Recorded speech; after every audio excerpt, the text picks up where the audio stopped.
शलाकया चक्षुरुन्मिलितं येन तस्मै श्रीगुरुवे नमः। श्रीचैतन्यमनोभीष्टं स्थापितं येन भूतले स्वयं रूप कदा मह्यं ददाति स्वपदान्तिकं। वन्देऽहं श्रीगुरो श्रीयुतापदकमलं श्रीगुरुं वैष्णवांश्च श्रीरूपं साग्रजातं सहगण रघुनाथान्वितं तं सजीवं साद्वैतं सावधूतं परिजनसहितं कृष्ण चैतन्यदेवं श्रीराधा कृष्ण पादान् सहगण ललिता श्रीविशाखान्वितांश्च नम ओं विष्णुपादाय कृष्णपृष्ठाय भूतले श्रीमते भक्तिवेदांत स्वामिन्निति नामिने। नमस्ते सारस्वते देवे गौरवाणी प्रचारिणे निर्विशेष शून्यवादी पाश्चात्य देशतारिणे। हे कृष्णा करुणा सिंधु दीनबंधु जगतपते गोपेश गोपिका कांत राधा कांत नमस्तुते। तप्त कांचन गौरांगी राधे वृंदावनेश्वरी वृषभानुसुते देवी प्रणमामि हरिप्रिये। वाञ्छाकल्पतरुभ्यस्य कृपा सिन्धुभ्य एव च पतितानां पावनेभ्यो वैष्णवेभ्यो नमो नमः। जय श्री कृष्ण चैतन्य प्रभु नित्यानंद श्री अद्वैत गदाधर श्रीवासादि गौर भक्त वृंद। हरे Krishna Krishna Krishna Hare Hare Hare Ram Ram Ram Hare Hare. Hare Krishna. So welcome to the Manah Shiksha series. Every Friday, Saturday and Sunday morning, we are discussing the commentary of His Holiness Shivram Swami Maharaj.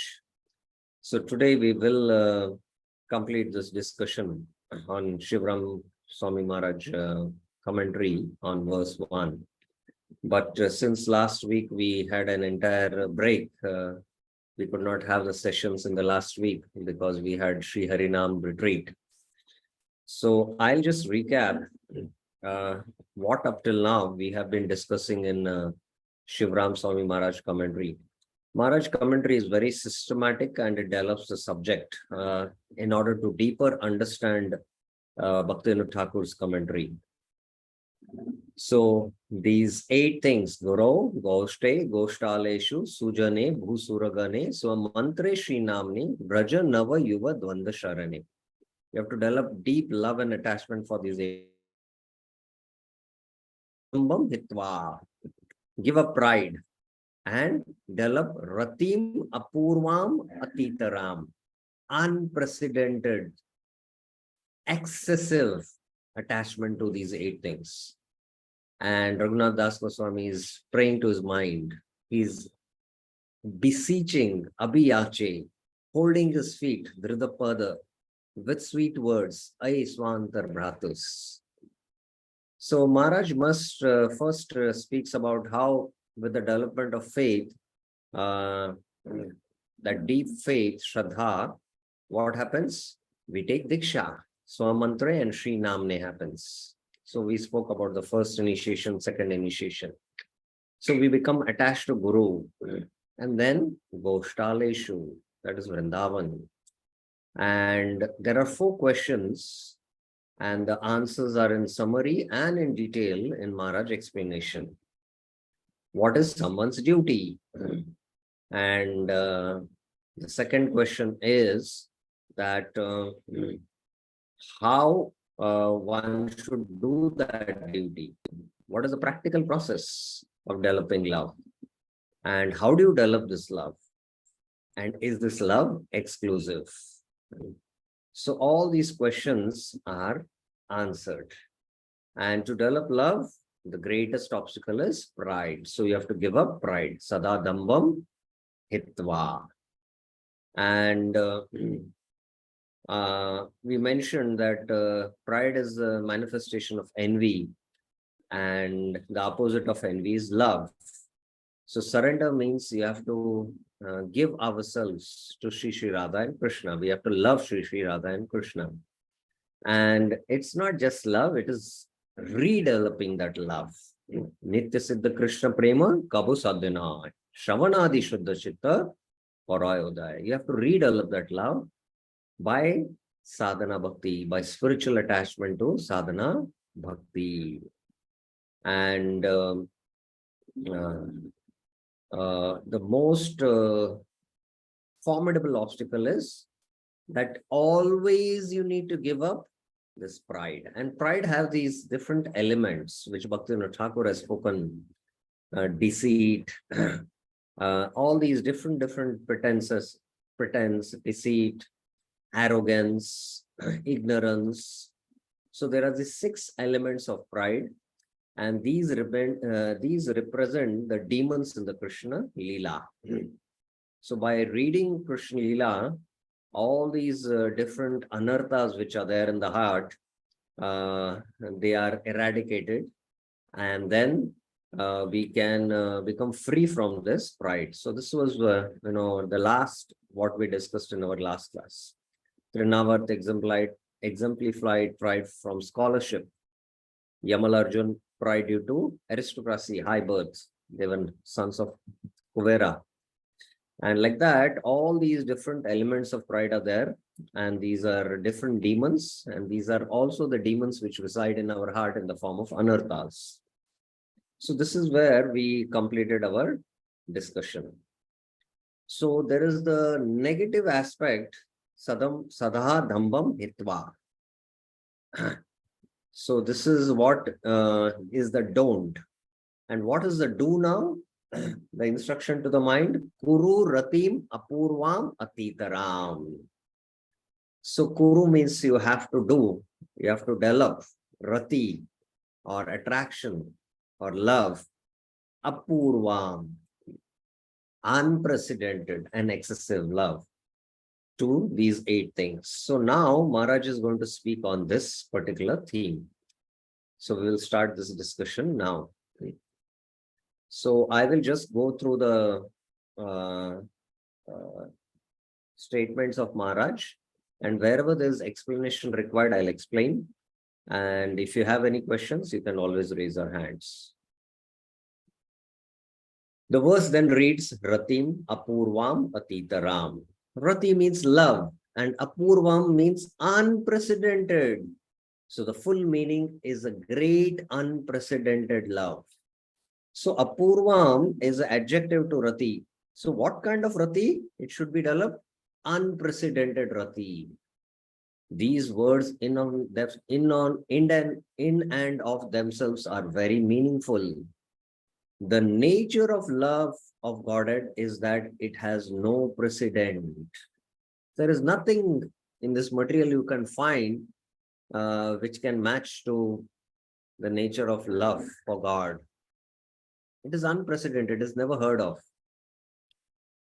It has not been freely made available or bestowed until now. So especially there is love in Vaikuntha for Narayan, the Vaikuntha-Vasi's love, but the love of Braj-Vasis towards Krishna, that is unheard even in Vaikuntha. Yadi gaura na hoite, tabe ki hoite, radhara mahima, premara sima ki janibe. Who would understand, the love of Srimati Radharani towards Krishna? It's only Mahaprabhu who bestowed that. So that is what has been bestowed and given to us in this process. Thus, it is unprecedented love. The word great in this context means it is actually the greatest love which the jiva or living entity can obtain or possess. So there is love in Vaikunta, in Ayodhya Dham, toward their respective Aradhya Devs. But the love of Vrindavan is the greatest love the jiva can possess. Now, next paragraph's themes is from 45 to 48. Now, this Ratim, Apurvam, Atitaram, to all these 8, Maharaj is going to again give more details. So, first he will give it to Guru. Ratim, Apurvam, Atitaram to Guru. This love, Ratim, for whom do we want this love? The very beginning of the verse says Guru. So first thing is mentioned as Guru. That's why in the Bhakti Rasamrita Sindhu also, among the 64 limbs of devotion, the first 3 limbs are related to spiritual master. The first limb is Guru Pada Ashraya, then Dikshadi Shikshanam, and Vishrambena Guru Sevana. First is that one has to take shelter of a spiritual master. Shelter means you take shelter only out of love. It is not out of fear. So we become attracted to the spiritual master and we want to surrender, and that surrender is a sign of love. So this is the first thing which is being mentioned in the Bhakti Rasamrita Sindhu also. So in the Uttama Bhakti definition, Anya Abhilashita Shunyam Jnana Karmadhyanavritam Anukulina Krishnanushilanam. Krishnanu refers to not only Krishna, but all his expansions, and it includes all Tadiya. We know now what is Tadiya. Things which are very dear to Krishna, which are related to Krishna. The spiritual master is very dear to Krishna. The Tulsi is very dear to Krishna. The cows are very dear to Krishna. So all this, attachment and love which we develop, that is also Rati. Yes, Rasparani Mataji.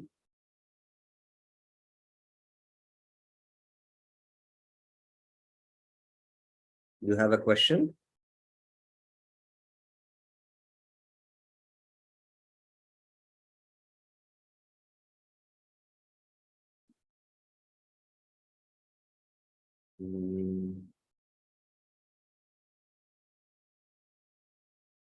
One second. Let me unmute you. Yes, Mataji. Hare Krishna Prabhuji, Dandavat.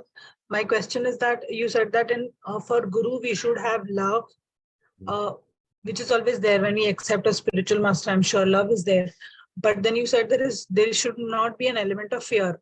But Prabhuji, by default, not only for Guru but even for Krishna, at least in my case, I do have an element of fear, because we keep fearing, when we study all this, we keep fearing that we should not do any aparadh, or we should not go against the teachings of the Guru or the Shastras, or against what Krishna wants us to do. So, that fear is always there. So how do we understand this or tackle this? Yeah, the first thing is that the fear not to violate the injunctions of the Shastra, fear not to commit offense, that is a healthy fear. But when I'm speaking about being attached to the Lord, attached to the spiritual master, that is done out of love. And if you don't have a loving relationship with your parents, you don't feel like going near them if they are very strict and they every time see you, they are always trying to mend you, punish you. So you don't feel like going under their shelter, you're always fearful. That kind of a relationship within the parent and the child is not a healthy relationship. So the other aspect about having fear, it's a healthy fear. But when it comes to relationship, surrendering, there should be love, and it should be natural, and it should not be artificially imposed also. So one should select a master, a spiritual master whom he loves, And only when there is love, there is service. It should be natural. It should not be something forced, because bhakti is not something which can be forced. So in that context, I was mentioning. I hope it is clear. Yes, Ramji. Thank you. Yes. Okay. There was any other question? Somebody else also had raised their hand. Okay. So Ratim, Guru means spiritual master in a plural sense. So Guru is Bahuvachan. There are two types of spiritual master, Diksha Guru and Shiksha Guru. And they are described in the Chaitanya Charitamrita in detail, both in the verses and purpose. So especially the concept of Guru Tattva has to be very carefully understood by the students. Chaitanya Charitamrita Adi Leela 1, chapter 1 is the most important chapter where the Guru Tattva is spoken. Diksha Guru gives a devotee Sambandh Gyan, by which process one becomes free from anarthas and is able to advance on the path of devotional service. Diksha Guru is specifically one. Shiksha Guru is that person who gives one abhidheya, the process of cultivating one's relationship with Krishna. So these are the different functions. Diksha Guru mostly establishes our sambandha with Krishna. And Shiksha Guru gives the abhidheya. He gives a teaching by which we can practice bhakti and attain the goal. Diksha and Shiksha Guru may be the same person, although one may have more Shiksha Gurus under the guidance or permission of the Diksha Guru. So it is best if we can have both the Shiksha and the Diksha Guru as the same person. But it is not practical because the Diksha Guru is always traveling and preaching the message. So whomever the Diksha Guru and the disciple is comfortable, he should be under that guidance of the Shiksha Guru and understand the Bhakti Abhidheya and practice the Bhakti Abhidheya. The Shiksha Guru instructs and guides the devotees in confidential service to Radha and Krishna. Traditionally, in the Gaudiya Sampradaya, Sanatan Goswami is an embodiment of Diksha Guru and Rupa Goswami of Shiksha Guru. So this is so important for us to understand. How many of us knew this before, that Sanatan Goswami is the embodiment of Diksha Guru and Rupa Goswami is an embodiment of Shiksha Guru? How many of you knew this before? Raise your hands.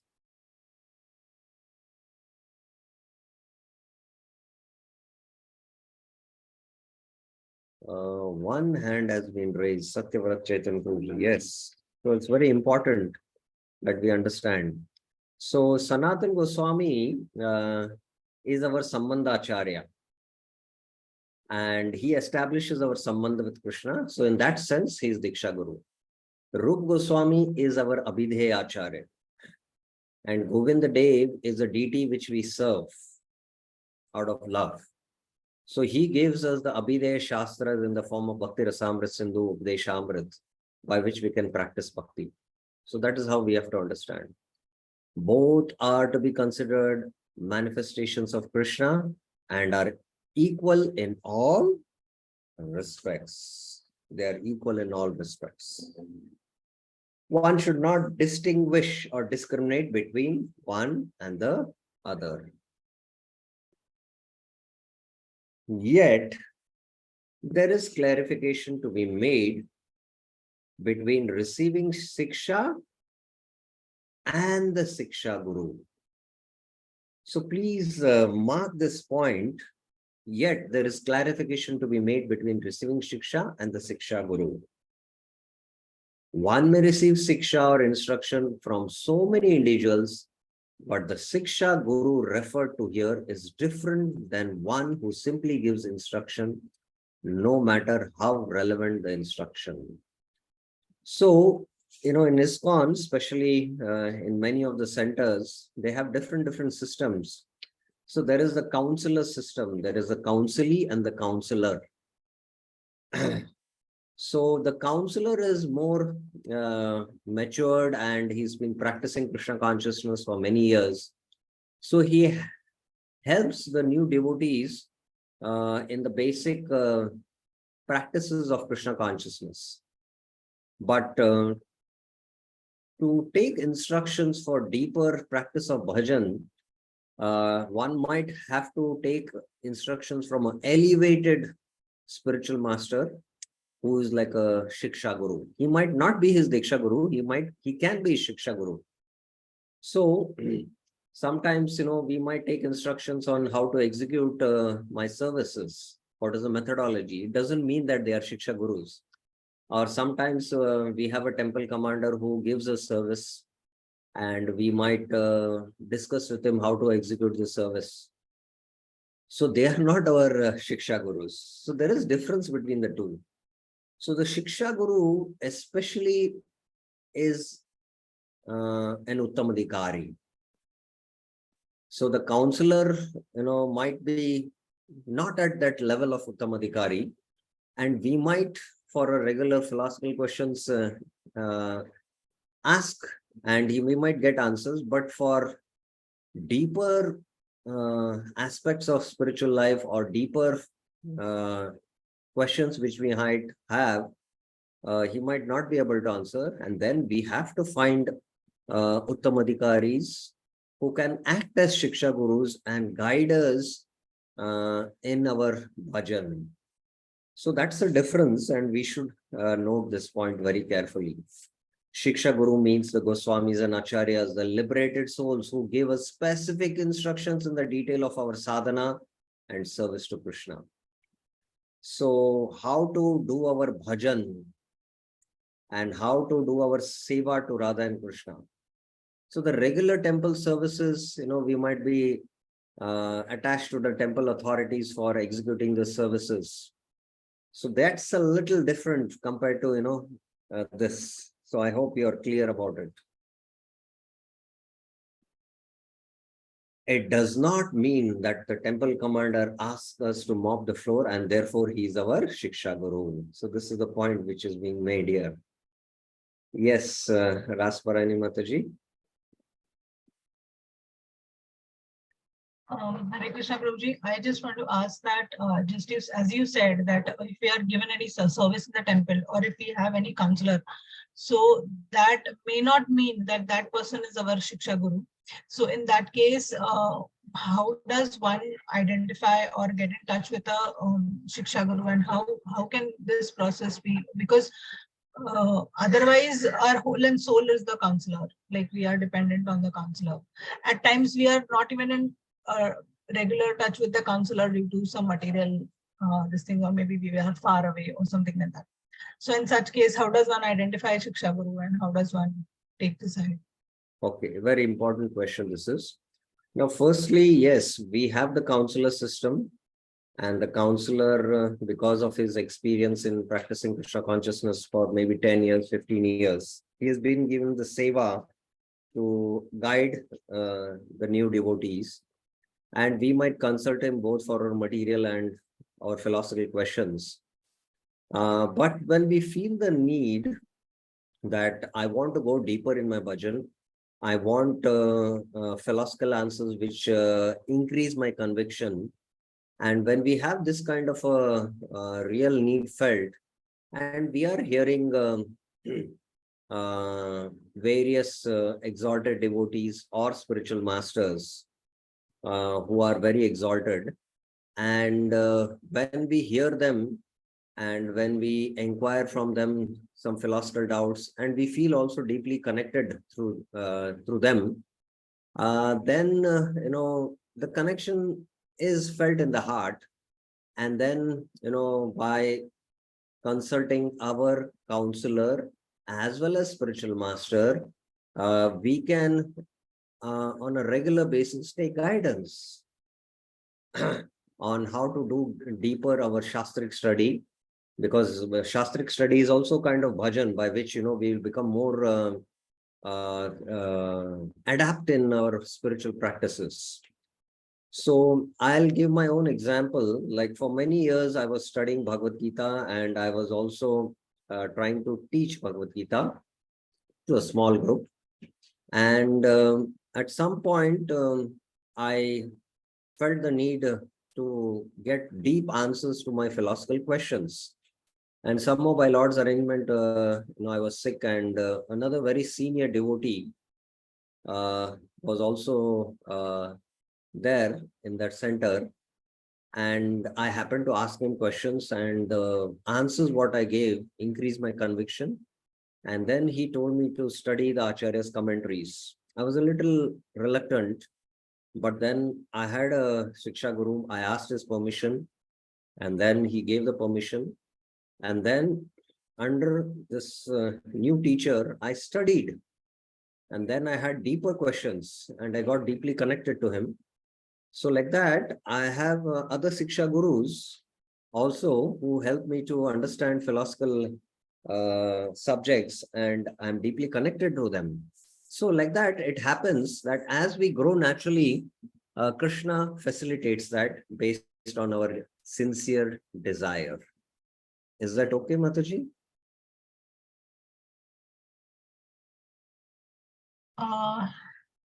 Yes, Prabhuji. We need to have all this in in harmony. The counselor, the Shiksha Gurus, the Diksha Guru, and our service authorities. And we should see that they are all in harmony and there is no conflict and clash, so that things go smoothly.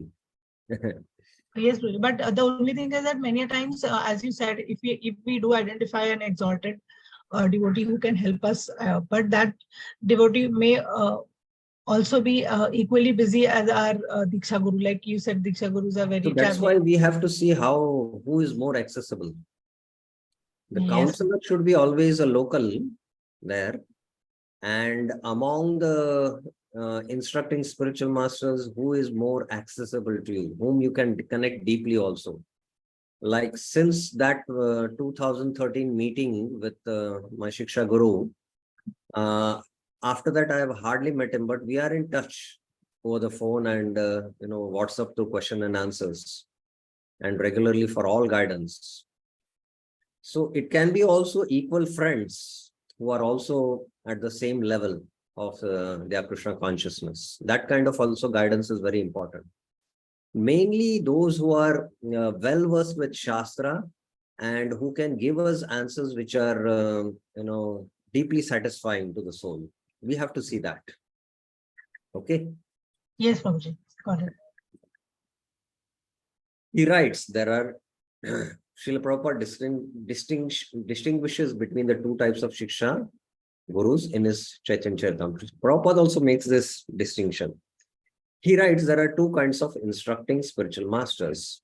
One is a liberated person, fully absorbed in meditation and devotional service.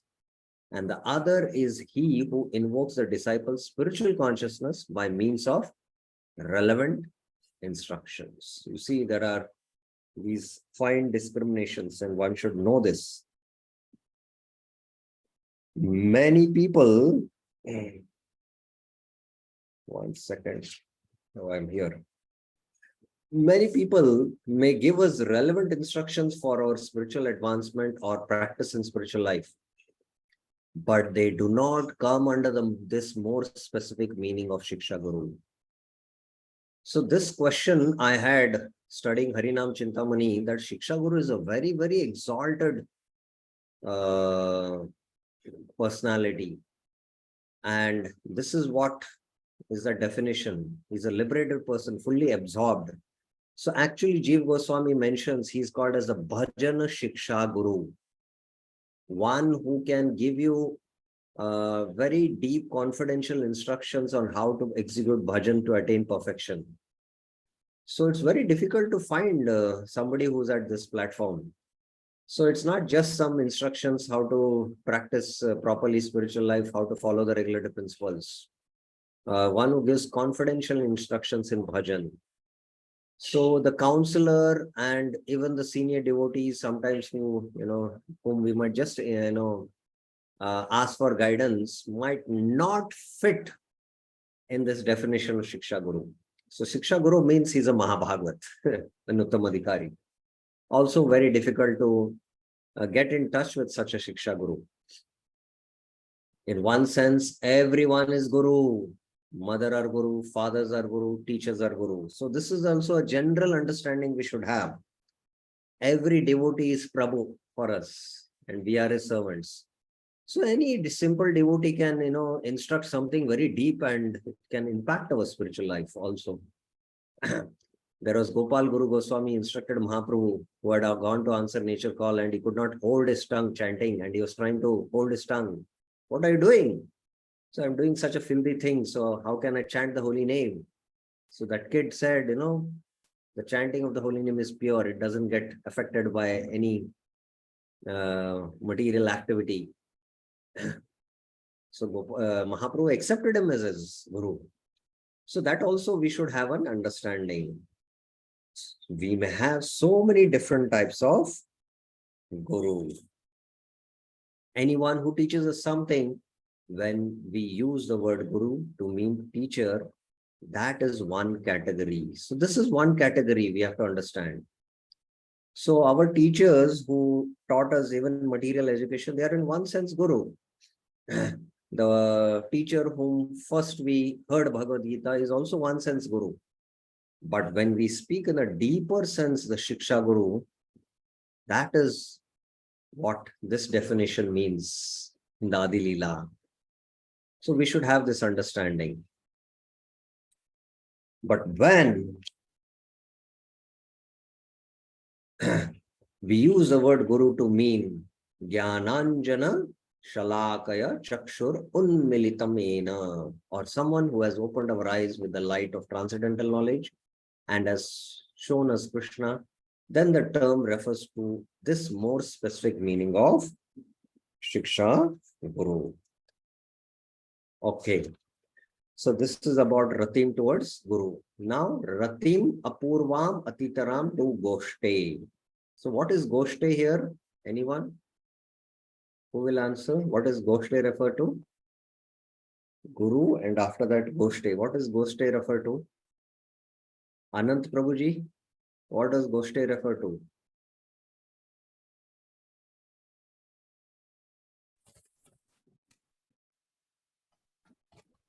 Yes, I've unmuted you.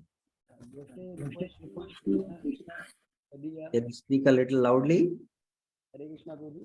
Yeah, still loudly, please. Goshte refers to Krishna's Tadiya. Yes, Sunita Mataji, what does Goshte refer to? Vrindavan, Prabhuji. Yes, Vrindavan and not even Varka. Goshtaleshu refers to the pure devotees. Okay. In either sense, despite the difference in relationships, gurus are to be held in the highest esteem and are objects of worship and service. So this is just like an ending.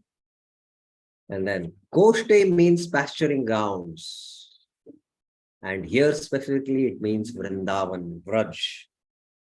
When Srila Prabhupada came to West, practically speaking, as soon as he unpacked his bags, he was immediately making plans for building what he first called his American house in Vrindavan. And then later on in Mayapur, because he wanted devotees to have a home. Srila Prabhupada's first mission in America was to build a house, American house in Vrindavan. And immediately when Mahaprabhu took sannyas, immediately he rushed towards Vrindavan because that is our home. That's a home where we feel safe and secure. As long as they did not go to Vrindavan, they were going to think that their home was somewhere here in West, in London or New York or Paris. These are not our homes. Our real home is Vrindavan. Srila Prabhupada would say, wherever I go is Vrindavan. But it takes some time for one to come to that advanced stage. Mora Mana Vrindavan. To be in that Vrindavan state of consciousness. So at least one should experience Bhaum Vrindavan, or the spiritual world manifest here within this material realm. Going to Vrindavan and seeing the places of Krishna's pastimes and activities. Nandagram, Varsana, Yamuna, Govardhan, Radhakund, Shamkund. We should see all these wonderful places where Krishna reveals his transcendental pastimes. So at home also, we should convert our home into Vrindavan by having deities, by having all the BBT posters, which manifest the pastimes of Vrindavan, Krishna's birth pastimes, Krishna's Shaktashur killing pastime, Krishna's, going to the forest. So our home, we should make it as Vrindavan. So this is how we should prepare our consciousness. And our Krishna Balram Mandir is situated in Raman Reti. All these places are very dear to devotees, and one of the symptoms of an advancing devotee or a second-class devotee is that they become very attached to the holy places. So this is the quality of a Madhyamadikari, that he's attached to the holy places. Thus, it is very important to become attached and learn how to love Vrindavan and Mayapur. Okay, so this is regarding Goshte. So the next is Ratim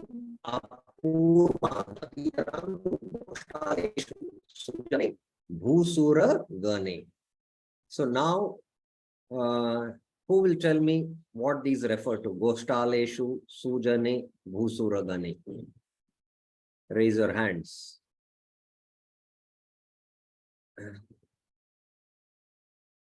What these three refer to? Goshtaleshu, Sujane, and Bhusuragane. Who will answer this? There is one hand raised. Okay. I would like to ask, select myself, I feel. Okay. Lal Savnai Mataji.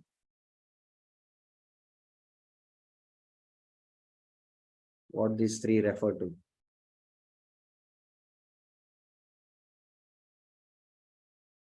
I have unmuted you. Krishnapat Prabhuji. Are you there? I'm just checking whether who is present and absent. Sutapa Prabhuji.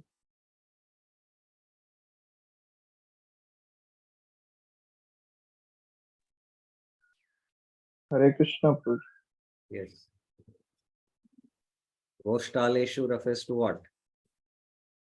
Hare Krishna, yes, Prabhuji. Goshtaleshu. Pilgrimage Yeah. in like Vrindavan. No. Okay, you speak, Sutapa. Hare Krishna. Goshtaleshu refers to? The places like Vrindavan, No. last time places, Goshte we already discussed. Goshte is Vrindavan. that is Vrindavan. Goshtaleshu.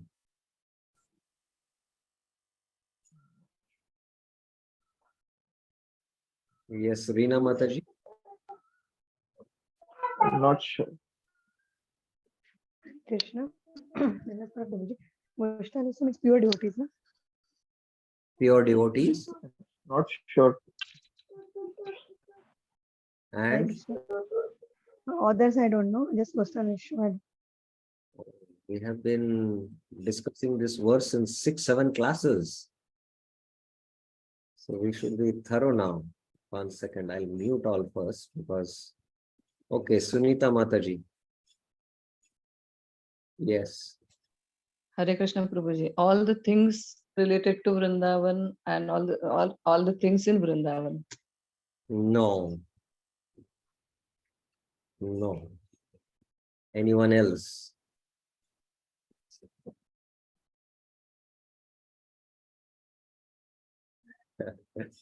Yes, Rasparani Mataji. Yes. Prabhuji, Sujane, Bhusuragane, I'm not sure, but Goshtaleshu is Rajvasi and Radha Krishna. No, not Radha and Krishna. Goshtaleshu refers to the pure devotees who are Uttam Adhikaris, who are residing either in Braj physically or mentally. The Sujane refers to the other Vaishnavas. Maybe they are from other Sampradaya and maybe they are not residing in Vrindavan. Bhusuragane refers to the Brahmanas who are performing Varnashram. So we should be very, very clear about these terms. There are three classes of devotees.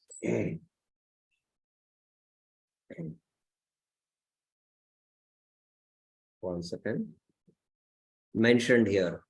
Goshtaleshu means pure devotees or those who are residents of Vrindavan. They are pure devotees. Not all residents of Vrindavan might be pure devotees. That also you should remember. They can either reside in Vrindavan physically or mentally. They are still pure devotees. I think there is some disturbance. They do not aspire to go to Vaikuntha or worship any other form of the Lord. They reside in Vrindavan. It is not simply that they are residing in Bom Vrindavan or this manifest realm, but rather they are in Aprakat or in the unmanifest Vrindavan, either in person, they are living there, or by means of meditation. Now, this statement requires such an elaborate explanation that it will take one class. Like those who are Mahabhagavats, they can be, situated in any place on earth, but in their meditation, they are residing in Vrindavan and they might be doing service to Radha and Krishna in Vrindavan. So that is how exalted these pure devotees are. In other words, they are partaking in Krishna's transcendental pastimes one way or another. You can imagine what this level is. That is called Goshaleshu, and they are considered to be Uttama Adhikaris. Guru, Goshte, Goshtaleshu, Sujane. Su means very good and refers here to practicing devotees, sadhakas, or those devotees who are aspiring for perfection in Vrindavan. They may also be imbued with awe and reverence, Aishwarya. In other words, they are not fully developed, fully developed in their intimate relationship with the Lord, or for that matter, they may even aspire for service in places like Mathura and Dwarka. So this refers to all the other Sampradaya Acharyas, all the other Sampradaya devotees also.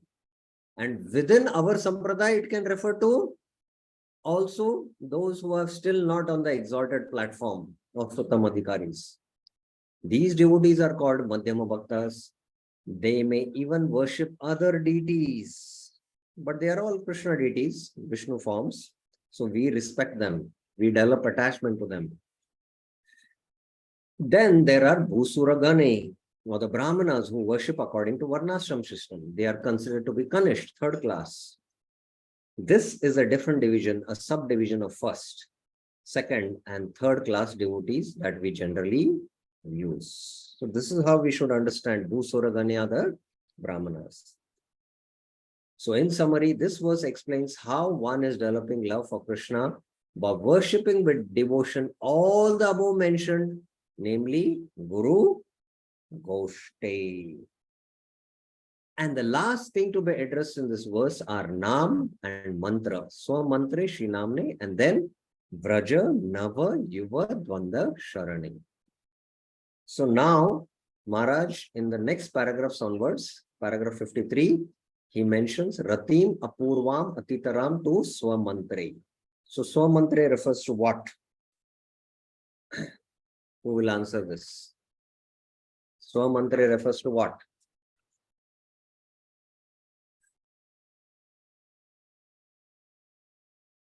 Satyavrat Chaitanya Prabhuji. Yes.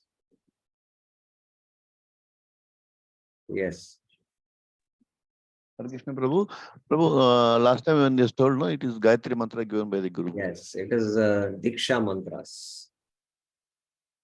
Mantra refers to the Gayatri mantras, both the 24 and a half syllable Gayatri mantra and the 18 syllable Gopal mantra. Devotees who are Brahmana initiated should know the meaning of these mantras, which are discussed in the Chaitanya Charitamrita in depth. And they should meditate very seriously and conscientiously on these discussions. This subject is not to be taken lightly. Unfortunately, devotees may take it quite lightly. So please mark this. one should study the Gayatri mantra and the Gopal mantras, which are mentioned in the Chaitanya Charitamrita. And now Sachinandan Maharaj has written a book on the Gayatri mantra. One should study that very deeply. Very deeply, before taking initiation also, he should study it. And after taking initiation, he should, as he meditates, he should deeper study it to get a deeper understanding, because it's direct worship of Radha and Krishna. Chanting these mantras is like being requested to do puja 3 times a day. We should be thinking, how I am doing Aarti to Radha and Krishna. That is what Gayatri mantra means, that every day we are worshipping on the altar. That is why devotees are meant to do Achman, or actually purify themselves before chanting.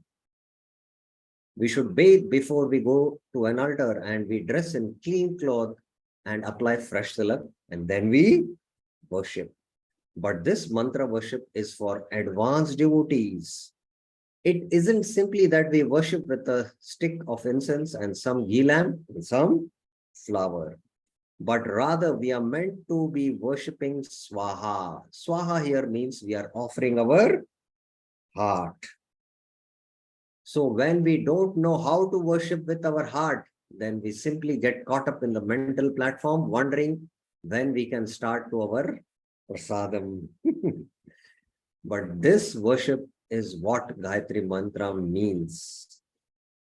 It is meant as an internal worship, which we should be very serious, which should be very seriously done by Brahmanas.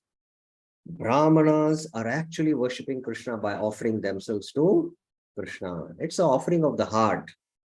So these activities should not be done just like a mechanical activity, and that's why we should study, the meaning of the Gayatri mantra from Chaitanya Charitamrita, and as I mentioned, from Sachinandan Maharaj book.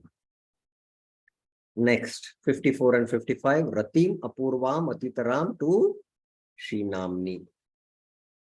The same understanding applies to Srinamni, the holy name of the Lord.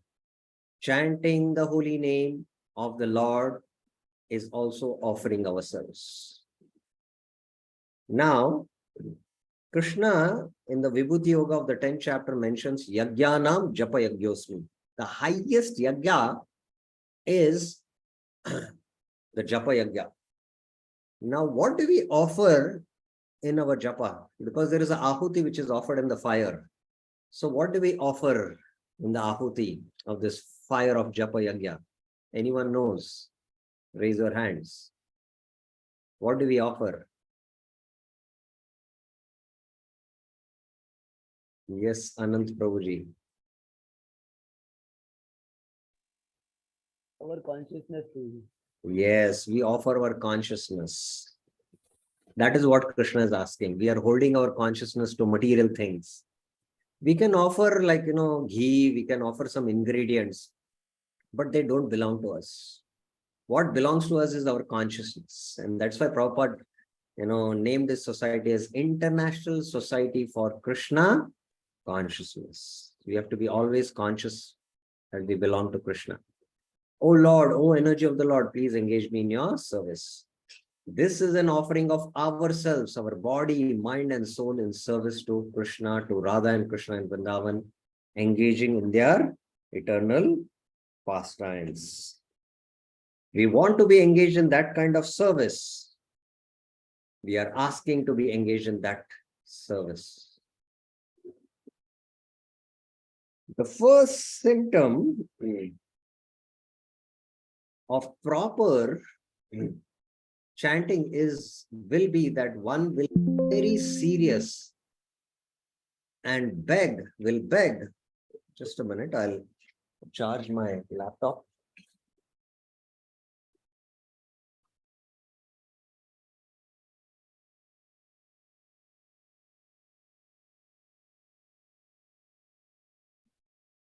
One will be very serious and will beg to Krishna to accept us and engage us in that service. So this is a symptom of one who is chanting properly. All of these mantras are meant to be chanted without offense. This is very important for us to note. Even if one does commit offenses, still the best thing to do is simply chant the name of the Lord.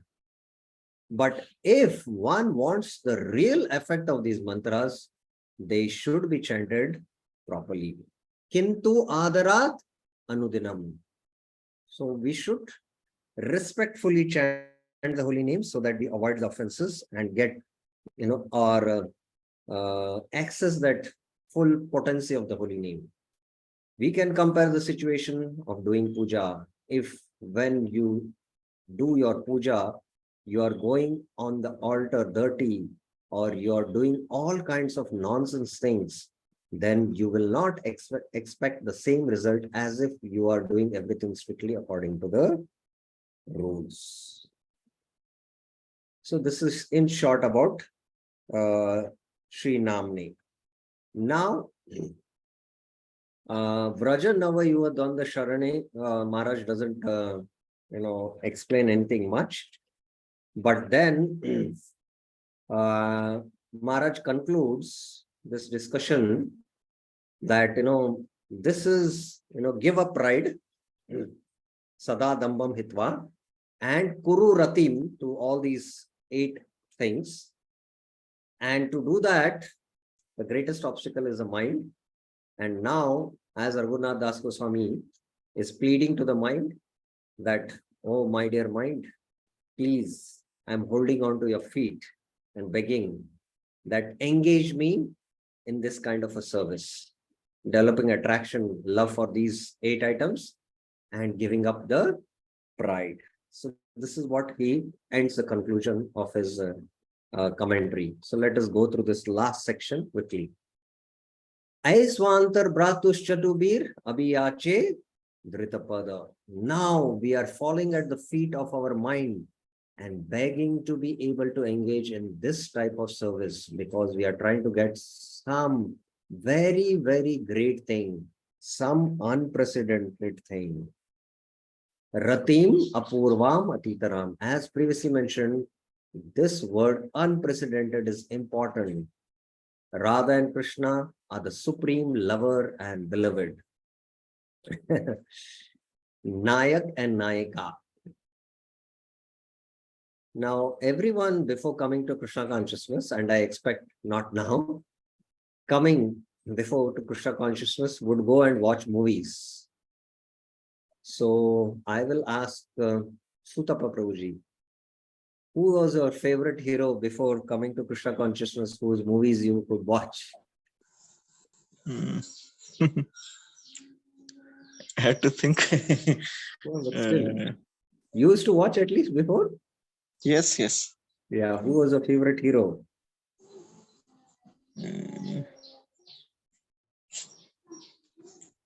We used to watch theme wise, but some good movies like family movies were good for me. So, Yeah, but who was a hero, aspiring hero for you?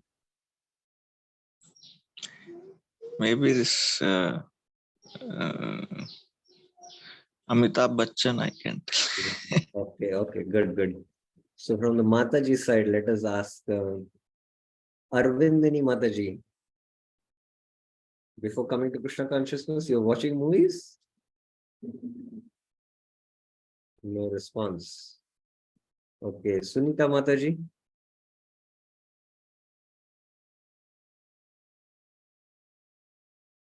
Hare Krishna.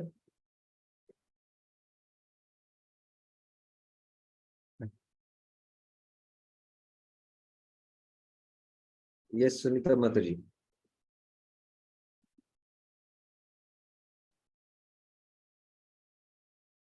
Okay, the Mataji is a little, not so feeling good to ask. Okay, so why we go watch movies is because we project ourselves as that hero and want to enjoy like that hero, and that's why we go and watch movies. And Mataji might go and watch a movie because she projects herself as that heroine and want to enjoy like that heroine. So Radha and Krishna are our real hero and heroine. And when we give pleasure to Radha and Krishna, In fact, we want to take their position, but in bhakti, we get more bliss than what they are getting. And that's why Chaitanya Mahaprabhu came to experience that bliss. So this is the glory of bhakti. It will come up now that the gopis hearing or seeing the pastimes of Radha and Krishna's love, they experience love million times more than what Radha and Krishna are actually experiencing. So we should make our real hero and heroine as Radha and Krishna. And Krishna himself comes to try to appreciate the love that Srimati Radharani enjoys in his presence. Even Krishna cannot taste that because he is the object of that love and therefore he cannot taste. He is the ashray, he is the vishay, sorry. So he cannot taste it unless he comes as the actual receptacle of love. He cannot taste it. So he comes as Chaitanya Mahaprabhu just for that particular purpose. There are so many inhabitants in Vrindavan, beginning with the blade of grass and the cows, the servants, the cowherd boys, Yashoda, the gopis, and so on. All of them enjoy a different gradation of loving relationship with Krishna. This is all called Rati. But none of them are Apurvam Atitaram. They are fully satisfied in their service and they are fully satisfied in the loving relationship. Like in Shanta, Dasya, Sakya, Vatsalya, they are fully satisfied. But amongst all of the loving relationships which transpire, that which is manifest or exhibited between Krishna and the gopis is considered to be the highest, Madhurya, because it is the most complete and the fullest expression of the ability to love without any condition whatsoever. So please mark that. The conjugal love, where the Kanta offers her every being of herself, that is the fullest and the most complete expression of love. This is covered in detail in the 4th and the 5th chapters of the Adi Leela of Chaitanya Charitamrita. Yeah, one should read the inner purpose of why Mahaprabhu came in this world. We know that Radha and Krishna are surrounded by the Ashtasakis, who are the most intimate associates. But there are even more intimate associates who are assistant to these gopis and who are sometimes known as maid servants. So these maid servants are called as Manjaris. Krishnadas Kaviraj Goswami writes in this verse in the Govinda Leelamrit. Sprashati yadi mukundo radhikam tat sakinam bhavati vapushi kampasveda romancha bhasvam adara madhu mudayas chetbatya esha yatna bhavati bhatatad asam mattata chitrameta. How amazing! Chitrametad. When Mukunda touches Radhika, Sprashati yadi Mukundo Radhikam, all her girlfriends start shivering. Tat Sakinam Bhavati Vapushi, crying and perspiring of joy. Kampashveda Romancha Bhaspam. And when he drinks the nectar of her lips, Adara Madhu Mudayash Chet Pibhanti Esha, they all become mad. Mattata. Bhavati Bata Tad Asam Mattata. So, seeing the loving affairs of Radha and Krishna, in fact, the Sakis, who are little elderly compared to the Manjaris, the Sakis are not so fortunate to witness these intimate, loving exchanges of Radha and Krishna's pastimes. The Manjaris are little more younger and they actually witness and serve Radha and Krishna in these intimate pastimes. And although they don't directly,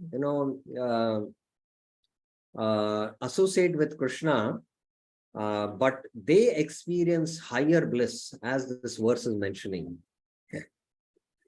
This verse explains the position of these maid servants, the Manjaris. They have a mood of friendship, but at the same time servitude to Radharani. Just as the author of Sri Manushiksha, Srila Raghunath Das Goswami, exhibited the same unalloyed dependence on Srimati Radharani's mercy. The gopis tend to be in the mood of friendship. But these other maidservants are in friendship and servitude. They are very intimately related with Radharani. So whatever particular ecstatic symptoms Radharani feels, they also feel. So Radharani is like the tree, and around the tree are these creepers. So when Radharani embraces Krishna, all the creepers also experience the same feelings to a higher degree in one sense. So we cannot have this kind of a, experience in the material world, but this is what it is. This is the purport, a love that is unprecedented. So this is what Mahaprabhu has come to give us, that Manjari Bhav. The unique thing, the reason why it is considered to be great is because it does not depend upon direct contact with Krishna. Rather, by serving Radharani and making arrangements for her and Krishna to meet, these gopis automatically experience the highest pleasure that Radharani feels even from a distance. So Radha and Krishna are dancing and smiling and having a nice time, and these maidservants don't have to associate with Krishna in order to experience that same bliss. They experience it from afar. So I'm just giving a hint from Bhakti Rasamrita Sindhu that there are two types of Ragatmika Bhaktas. These are the Siddha Bhaktas, the Kamarupa Ragatmika Bhakta and the Sambandha Rupa. The Kamarupa refers to the conjugal love. And the Sambandha is Dasya, Sakya, Vatsalya. All these come in Sambandha. And the Raganuga Sadhakas, the Sadhakas, there is also Kamanuga Bhakti and Sambandhanu Bhakti. The Kamanuga Bhakti follows the Kamarupa Ragatmikas. They follow the gopis. And the Sambandhanuga, they follow Krishna's friends like Sridhama, Sudhama, or Mother Yashoda in Vatsalya Ras and Dasras, like that. And within Kamanuga, there is two types. Sambhoga Ichhamai, Tat Bhava Ichhatma. So the Sambhog Ichamai refers to those elderly gopis who directly give pleasure to Krishna, who associate with Krishna and give pleasure to Krishna. But the Tat Bhav Ichhatma refers to the Manjaris who don't directly associate with Krishna, but are intimate servants of Srimati Radharani. And they experience in their service, without associating with Krishna, they experience in the loving affairs of Radha and Krishna such an unprecedented bliss without coming in direct contact with Krishna. So this is that Manjari Bhav. The Sakis like Lalita, they are independent lovers. They independently, associate with Krishna and give pleasure to Krishna. So this is that Manjari Bhav. This is considered highest. And this is what Mahaprabhu has come to give us. This is how Srila Prabhupada encourages not to worry about having direct relationship. Actually, the most elevated relation as described here, Apurva Atitaram, is experienced automatically. I'll just finish this and take questions. Tene Brahma Hridaya Adikave. So within internally, you'll experience this bliss. It is manifest through the heart, and all the ecstatic symptoms that manifest on the body of the heroine, Srimati Radharani, are automatically also manifest in the bodies of our maid servants as well. The nature of these devotees of the Lord and the nature of their love is that it completely brings Krishna under control. Not only does it bring Krishna under the devotee's control, but Krishna becomes purchased. He is respectful and reverential to the love of the devotees who are situated in this particular category of followers of Rupa and Raghunath Das Goswamis. So this is what Mahaprabhu has come to give us. So here we end Shivram Swami Maharaj commentary. Now we have a little deeper understanding of Ratim Apurvam Atitaram. So we should study Bhakti Rasamrita Sindhu very carefully, and then we will understand all these subjects. So any questions or clarifications anyone has? There is one hand raised, Rasparani Mataji. Yes, Mataji. Yes, Mataji. Prabhuji, the Raganu Bhakti mentioned here and is different from we had discussed Raganu. One was Raganuk and Ragatmika. So Raganuk is spontaneous love for Krishna is what we had. No. Firstly, we need to understand Ragatmika means they are the eternal devotees who has spontaneous love for Krishna. They are practicing Raga Bhakti, and their Atma itself has Rag towards Krishna. And while practicing sadhana, when one develops a greed, oh, I want to develop that same mood of worship which the gopis have or which the friends of Krishna have. So we don't have that rag towards Krishna right now, but now we have developed some intense spiritual greed to develop that mood what these eternal devotees have. So we start following the eternal devotees. Anuga, we follow the eternal devotees to develop that mood. So that's why it is called to follow that spontaneous love, raga. We follow the eternal devotees who have raganuga. And in that, in conjugal, it is Kamarupa.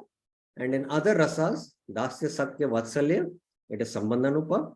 And within conjugal, those who follow the eternal gopis, they are called as Kamanuga. And those who follow in other rasas, they are called as Sambandhanuga. But within this, there is Sambhog Ichhamai and Taddad Bhav Ichhatmika, Ichatma. And this is the mood of the Manjaris, that they don't personally associate with Krishna, but they make arrangements of service to Radha and Krishna's pleasure, and seeing the pleasure Radha and Krishna derive, they experience millions of times more happiness. So that is the Manjari Bhav which Mahaprabhu came to give. I hope it is clear. So Prabhuji, when we say Taddad Bhav, Bhavichatma and all these things as a part of Raganu Bhakti, so you is it that when in case of Sadhana Bhakti, when we are aspiring to have that greed of spontaneous love for Krishna, so this is a part of that, right? I mean, though that mood of gopis, we are aspiring for that. Yes, we are aspiring for it, and it happens naturally.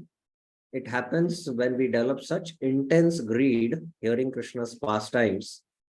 The heart is purified to a sufficient degree, and impelled by that greed, we start, following that, particular mood, and then we start following a sadhana.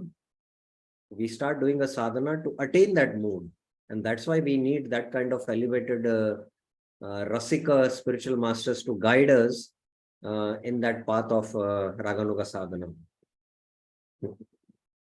Okay. Yes, Prabhuji. Got it. Any other questions anyone has? Okay, so then from tomorrow and day after, we will begin with Bhakti Vigyan Goswami's commentary. It is very brilliant commentary. It goes deep into the psychology of the analysis of the mind. And another different insight is given. Of course, most of the explanations are what Shivram Maharaj has covered, but it is from another angle. So we will study that more, that commentary. And that will take at least another 3-4 classes, at least. And then we'll go to verse 2. So like that, we will spend more time in studying verses 1 to 7, more time. 8, 9, 10, 11 don't require much time.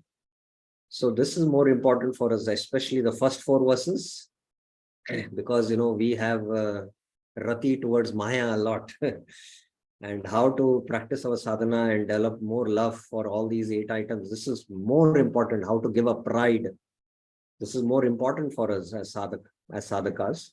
So that's why I'm going more in detail through these verses and going slowly and systematically. But Abhidheya, verses 5, 6, 7 also we will go more in detail. And the remaining prayojan, it's not so important for us to cover. As we practice the Abhidheya, it will spontaneously happen also. So that we will go through only in brief that time. But most of our 80% of our syllabus and our discussions will be more on verses 1 to 7. So thank you very much. Srila Prabhupada ki jai. Srila Raghunath Das Goswami ki jai. Shri Manah Shiksha ki jai. Hare Krishna.